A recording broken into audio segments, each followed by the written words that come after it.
All right, welcome to The Explainer. Today, we're going to peel back the layers of the 2009 sci-fi classic District 9. Now, this movie was a huge hit, right? But its real power, its real punch, isn't just in the awesome action sequences. It's in the incredibly powerful and honestly provocative story it's telling. So let's dive in and explore the ferocious fable that's hiding just under the surface. So, right when it came out, critics like Tony Macklin totally got it. They saw this was way more than just another alien movie. And that phrase he used, ferocious fable, it's just perfect, isn't it? Because that's exactly what it is. Like all the best fables, it uses this wild, fantastical world to say something incredibly real and, often pretty uncomfortable about our own world. So what's the truth that's actually hiding behind this wild sci-fi story? To figure that out, we really need to dig into the world the film creates, and more importantly, the very real history that world is built on top of. Okay, so let's do a super quick recap of the setup. You've got this giant alien ship that just stalls out right over Johannesburg. The aliens on board are sick, they're starving, totally leaderless, so they're brought down to Earth and basically shoved into this shantytown called District 9. Flash forward 20 years, the local humans are completely fed up, and this huge corporation gets hired to forcibly move almost 2 million of these aliens. And that's where the movie kicks off. All right, let's get into the first, and maybe the most powerful layer of this film, its direct link to South Africa's history of apartheid. I mean, you really can't talk about District 9 without talking about this. The fact that it's set in Johannesburg, that's no accident at all. It is the absolute heart of the film's allegory. So to really get what this movie is doing, we have to be clear on what this word means. Apartheid. It was a whole system of government-enforced segregation and oppression. We're not just talking about prejudice here. We're talking about the law. It was literally designed to keep people apart based on their race. And this is where it gets chillingly specific. The film's District 9 is a direct, absolutely intentional reference to a real place, District 6 in Cape Town. Back in 1966, this was a thriving, mixed-race neighborhood, but then the government declared it a whites-only area. Over 60,000 people were forced out of their homes, which were then just bulldozed. The movie takes that real-world tragedy and builds its sci-fi story right on top of it. And the movie is just packed with these details that mirror the mechanics of that whole oppressive system. You see those eviction notices that our main character Wikus is serving? They're basically the infamous pass laws used to control where people could go. The derogatory name for the aliens, prawns, echoes real-life slurs used to dehumanize people. And that cold, faceless corporation, MNU, it's a terrifying stand-in for a government that turns cruelty into just another line item in a policy document. Okay, but the film doesn't just leave it in the past. It peels back another layer to look right at our world, right now. It cleverly uses that history to talk about things that are, well, literally in today's headlines. So is this movie just a history lesson dressed up in sci-fi clothes? No way. It's using that sci-fi setup to hold a giant mirror up to the world we live in right now. I mean, just think about it for a second. You have this whole population stranded because their ship has a broken engine and they can't go home. It's such a powerful metaphor for refugees and displaced people all over the globe. The film is a sharp critique of how these populations are so often treated, not as people who need help, but as a problem to be managed or even a threat to be controlled. And get this. This connection to modern xenophobia, it was baked into the DNA of this story from the very beginning.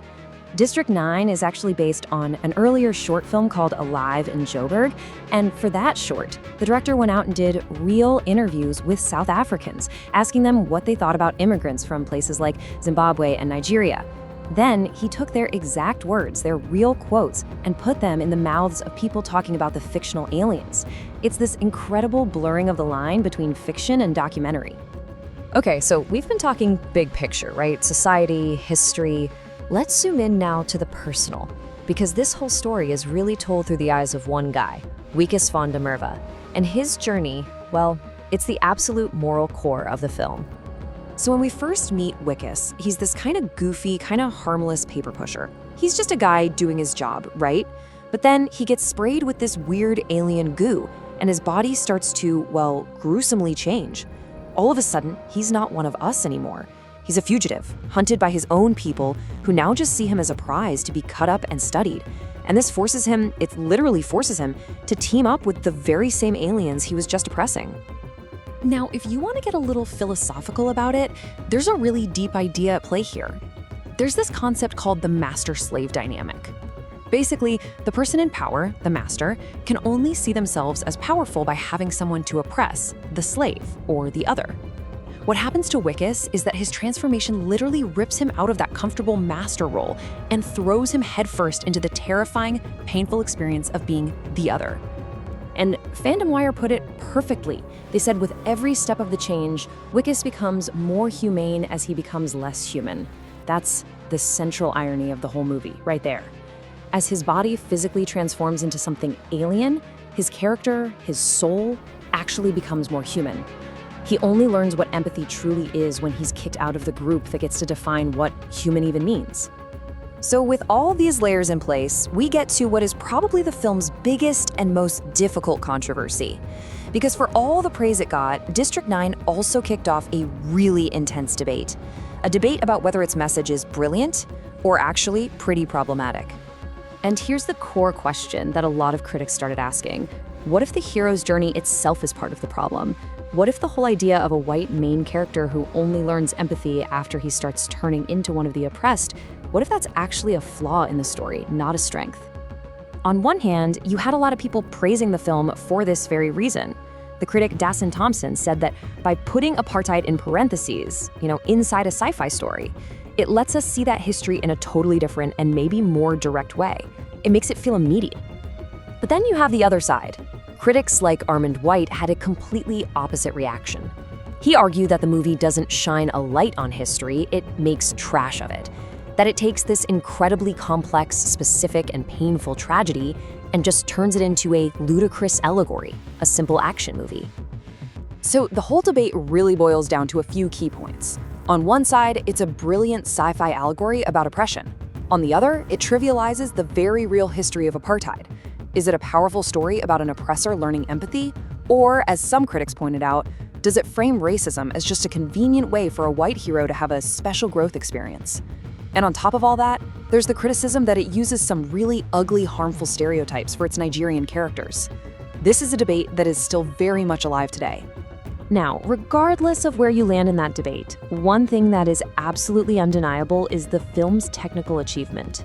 And what's really mind-blowing is that they did it all for just $30 million. I mean, that is a tiny, tiny fraction of what a normal Hollywood blockbuster costs. So how'd they pull it off? With some seriously smart, innovative filmmaking. First, the aliens have exoskeletons. Turns out that's way easier to light and render in CGI than skin or fur. They also don't have lips, which is a genius move to avoid the super difficult challenge of lip-syncing dialogue.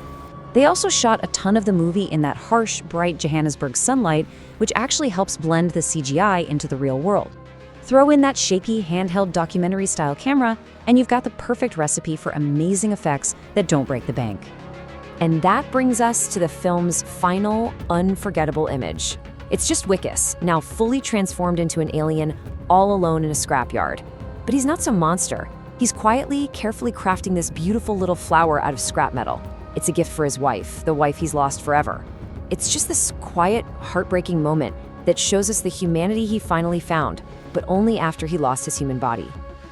So that leaves us with one last and pretty provocative question. It's been about 15 years since this movie came out. And when you look at the world today, a world that's still struggling with borders, with refugees, with a fear of the other, you kind of have to ask yourself, does our world look more like District 9 now or less? It's a really unsettling question, and it's the one the film leaves us with.